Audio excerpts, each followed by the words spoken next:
shout out po. Shout out kay Gaya sa Bicolana. Please subscribe po. Gaya sa Bicolana. Ayan. Thank you po. Mabuhay. Shout out. Hello mga kalingap, subscribe niyo po guys sa Bicolana. Salamat. Hello mga kalingap, pa-support po Jessa Bicolana, isang kalingap partner po na nais rin makatulong sa ating kapwa. Bisita po ng kanyang channel, like, comment, share, and subscribe. Thank you so much mga kalingap. God bless. Magandang hapon po sa inyong lahat. Andito po tayo para puntahan si Lolo Artin. Kung matatandaan nyo po, siya po ay isang senior na nag-iisa sa buhay. Bali, medyo matagal po natin siyang hindi napuntahan kasi naging busy din po at saka wala din po kasing magbablog. Bali, ito po. Kumustahin po natin siya kung ano po yung kalagayan niya. Ayun, at saka dadalan din po natin siya ng konting grocery at saka biscuit, gatas. Ayun, samahan niyo po kami.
dito na po tayo sa sa tumutulong kay Lolo Artin po. Bali dito po natin iiwan yung bigas na bibigay natin kay Lolo.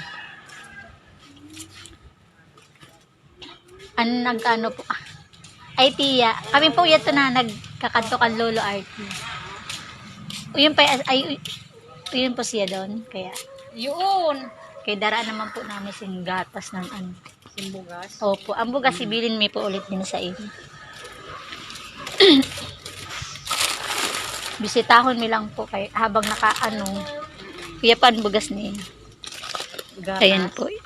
Bibigay po namin kay Tia. Siya po yung tumutulong kay Lolo Arting. Bali, sa kanila po namin iniiwan yung bigas kasi po sila po yung nagsasaing para kay Lolo at dinadalhan na lang nila ng pagkain si Lolo Arting sa kanyang bahay. Ay, mapad ka pa. Tama yun lang. Happy New Year! Mas may tura kita pagbabaga.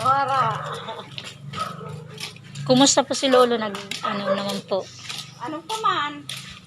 May kinakalako-lako pagyapon din. Ano paman? Naka-exercise. So, tilon nga ni. Kukuha na yun sa bata doon sa mag-upod. Nagpaparalakaw na. Diri, sabi ko, kuwaon na nga sa kaya kuha na nga sa barangay na kuwaon sa bata. Baso Ako yun. mag-upod. May kaya ang bata, gusto man kuwaon. Kung kukuha man nga ni, habo man nga Habo lang talaga niya. Mm-mm. Nasanay na siguro siya dun sa balay niya. Mabayaan. Bisang Pasko po din man Ano mo na siya. ang balay, lupao na. Talagang, lalo pa nagparauran, liwat. Kaya nga sabi sa kamangod ko, bisitahan man daw niyo pag kaya wala liwat ang kapod ko liwat na nag-eskwela na. Kaya niyan lang kami nakaano.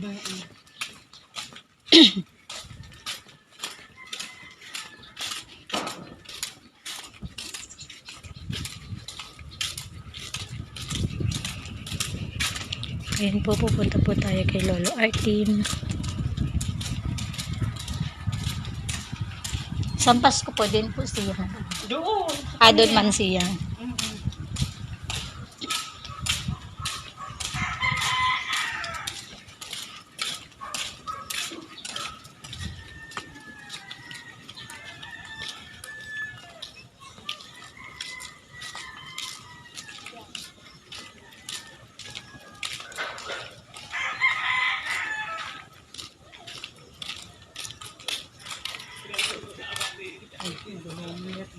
Sabi mo na po.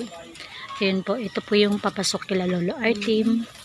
Kung matatandaan niyo po si Lolo Artim, siya po yung senior na. Ayan, medyo masulok siya, tapos madilim yung dinadaanan ni Lolo Artim. Yahoo. Ayan po, sabi ni Nani, medyo naging na po yung bahay ni Lolo.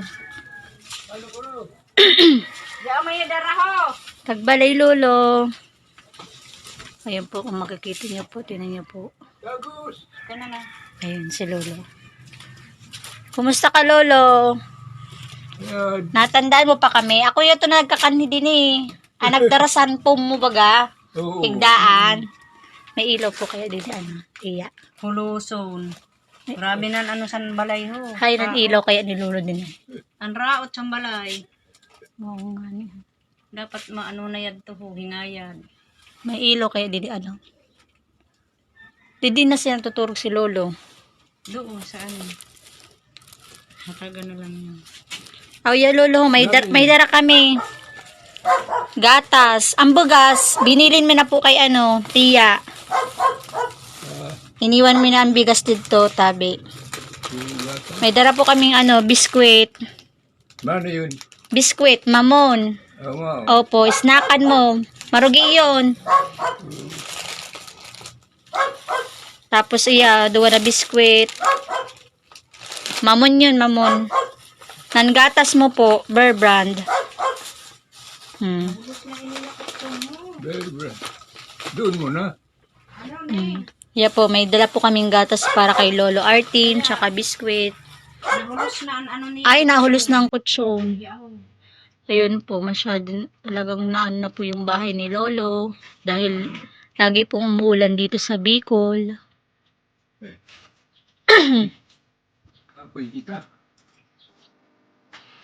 Kumusta ka man, Lolo, sa Pasko? Dini ka lang sa Pasko? Oo. Ayun si Lolo. Dito daw po siya nagpasko sa kanyang bahay. Ayan. Anong oras na? Alas 4 hanay. Alas 4 po. Hapon na. Kami rin dala, Lolo. Oo. Imuron tani mo kutsyon. Ayun po. Talaga napabayaan na po yung bahay ni Lolo kasi lagi siyang umuulan. Tapos mag-isa lang po siya. Ayun.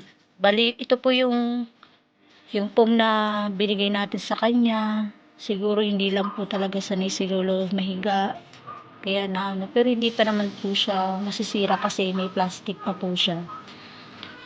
Dito po talaga siya na matutulog. Mas siguro komportable si tatay, si Lolo Artib na nakahiga lang po siya sa may, kung tawagin po dito sa Bicol ay katre.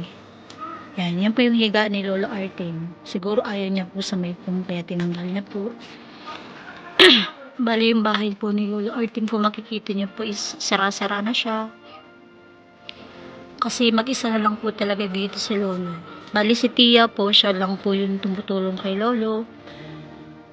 Sila po yung nagsasaing at nagluluto ng ulam ni Lolo. Tapos dinadala na lang po nila dito. Ayan po. Makikita niyo po, bali, yung ditong dingding is sira na po. Tapos panay ulan-ulan pa. Dito din po sa bandang tinutulugan ni tatay, ni Lolo Artin. Ayan po.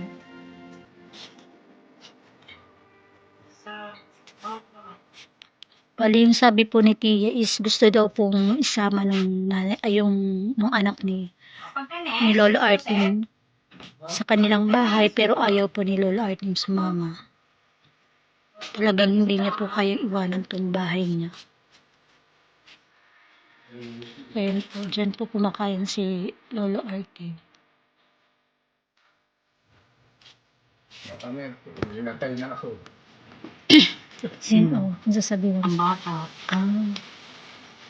Akay man, abo ka makupalit to, Lolo.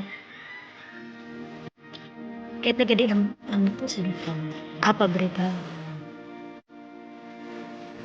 May mga ano man kami dito tiyang malagi daw. Ano, pabrika. O, para ni sa ano, sa Santa Lourdes. Ito yung ano po, yung labas ng bahay ni tatay, ni Lolo Artin. Dito nagatas, mag-inom ka. Oo. Merinda na, Lolo, kay hapon na. Yaw. Parang wala ito. Awaran na talaga si stock, may kay ano. Ang bagas mo, Lolo, yato na, binili mo na. Kantiya. Yan po. Bali nung Pasko daw po, dito daw po nung Pasko si Lolo Art. Ano, minuto. Oo. Sinasama na daw po siya ng kanyang anak, pero ayaw po siya. Mas gusto niya po dito sa kanyang bahay.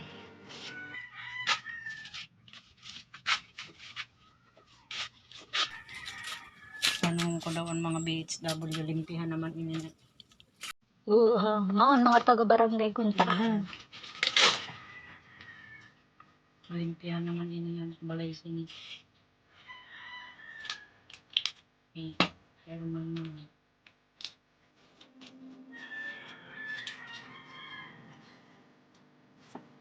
Pasensya na, Lolo, kaya niyan lang kami nakabisita.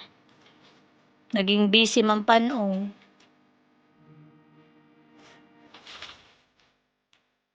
Ayun po, bali. Ayun si Lolo, bali, hindi po siya masyado nagsasalita.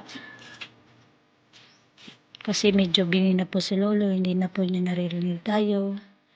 Pero nagpapasalamat po si Lolo Artin, lalo na po sa Gisa Bicolana Unity Group Love and Support, kay Tita Almeida Rosnana, Tita Chari Hari, Kuya Berador, Kuya Broderick, Ate Jerilyn, Ate Jocelyn de la Cruz, Ate Adele Sacramed, at sa Solid Team Mukyap.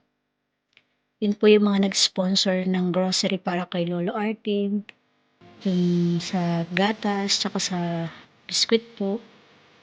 Ayun po. Bali, yung bigas po nandun na po sa, iniwan na po natin kay tita. Kay tiya. Ayun po si Lolo Artin. Bali, naantok na po si Lolo Artin, kaya magpapaalam po tayo sa kanya. Lolo, makato na po kami, Lolo. Mag-isna ka na lang po. Inom mo yung nagatas mo. Ha? Yun ang mamoy yun, marugi lang yun. Kaya kasi makakano mo. Biskwit. Nakato na kami, nakaturog ka na. Nakato na kami, ha? Wala. Mm-mm. Ayun mo lang country. Opo, naimod ko na. May putos man yan to. Kay pag ano ka di, palinig ni tiya din ni imo ano. Opo, palimpyahan. Ang sa barangay ko no. Oras na. Alas 4, hapon na. Magabi na. Mm-mm. Ayun po. Makato na kami, Lolo, ha? Salamat. Salamat. Merry Christmas and Happy New Year. Pagkabisita ka mo, Opo, Merry Christmas and Happy New Year ngayon. Oo. Ayun po, nagpasko si Lolo din eh. Salamat. Magpapaalam na po tayo kay Lolo Artem kasi naantok na daw po siya. Lalo ito po. Maraming salamat po ulit sa inyo. Lalo na po sa Gisa Bicolana Unity Group Love and Support po. Yung mga nabanggit po kanina sa vlog. Maraming salamat po.